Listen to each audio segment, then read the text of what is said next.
Imagine this, you're home, the day is done, just you, the quiet hum of the refrigerator, a distant siren perhaps, familiar sounds, comforting sounds, or so you think, but then a feeling, prickling, unseen eyes. Sarah loved her little house, a neat single-story home in a quiet Texas suburb.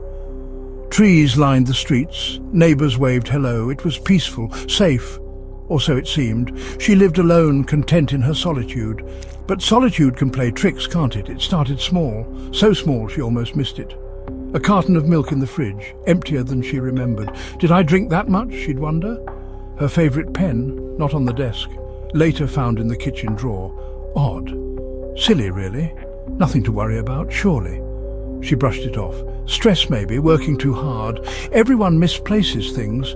Everyone forgets. It was easy to find reasons, plausible explanations. Because the alternative? That was unthinkable, wasn't it? The small things continued. A book face down on the floor. She never left books that way. A window slightly ajar. She was meticulous about locking up.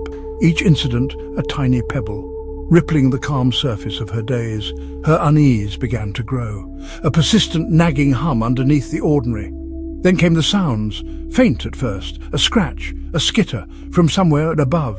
Was it squirrels, raccoons?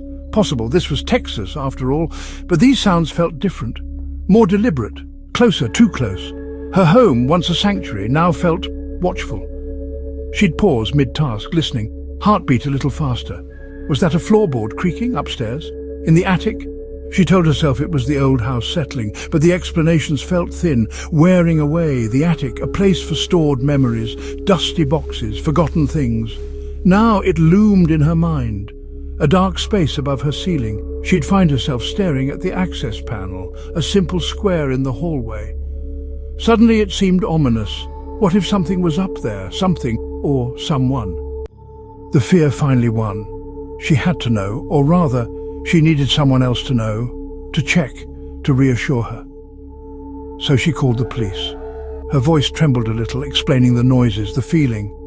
It sounded flimsy even to her own ears. I think someone might be in my attic. A long pause on the other end. 2 officers arrived, polite, professional, but with that look, the one that says another nervous caller. They walked through the house, checked the doors, bolted, checked the windows, locked tight, no signs of forced entry, nothing out of place, nothing they could see anyway. "Ma'am," one officer said, kindly enough, "old houses make a lot of noises, pipes contracting, wood settling, probably just the house," he offered. They found nothing, no intruder, no answers, just a woman alone and her growing, insistent fear. She felt foolish. But the fear remained, stronger now because no one else saw. The sounds didn't stop, they grew bolder.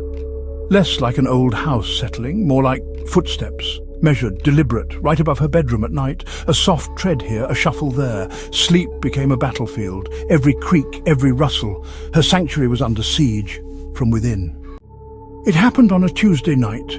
Sarah was trying to read, just trying to ignore the subtle symphony overhead. Then suddenly a crash, loud, unmistakable, from the attic. Something heavy had fallen, her blood ran cold. This was no settling joist, this was real. She snatched her phone, heart pounding against her ribs, dialing 911. Again. This time her voice was sharp, edged with raw terror. "He's here, I heard him, in the attic." There was no hesitation this time, they said they were on their way. Every second stretched, an eternity of waiting, listening. The police arrived quickly. 2 new officers, they heard the urgency in her voice, saw the fear in her eyes. This time they took it seriously. One officer stayed with Sarah, the other, flashlight in hand, approached the attic door. Slowly he pushed it open. A blast of stale, musty air. He pulled down the folding stairs, climbed, darkness, cobwebs, stifling heat. The officer's light sliced through the gloom, boxes, old furniture, insulation, and then something else, a flattened cardboard box, a makeshift bed, empty food containers, water bottles. Someone had been living here for some time. And then, in the deepest shadow, a movement, a pair of eyes reflecting the light. He was there. The man they found was gaunt, dishevelled, startled. He offered no resistance, just blinked in the sudden glare of the flashlight. The truth was horrifyingly simple. He had been living in Sarah's attic for weeks, moving silently above her, listening to her life unfold. An unseen, unwelcome tenant. His name was Jeremy, a drifter, they soon learned, with a string of minor offences. petty theft, trespassing. He wasn't a monster from a horror film, just a desperate man looking for a place to hide, a roof over his head, any roof, even if it belonged to someone else. How did he get in? That was the chilling question. No dramatic break-in, no shattered windows or kicked-in doors. It was simpler than that. An unsecured attic vent, perhaps. A moment of carelessness, a forgotten lock, a small oversight. That's all it took for the outside world to creep inside. Sarah's life changed that day. The quiet Texas suburb didn't feel so safe anymore. The illusion of security, wafer thin. Her home, once a haven, now felt violated. A chilling reminder, wasn't it? That danger doesn't always announce itself. Sometimes it whispers from the shadows, closer than you could ever imagine, even in the most ordinary of places, even in your own home.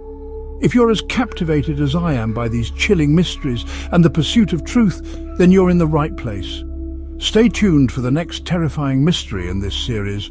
We'll be delving into another haunting, unsolved case from across America.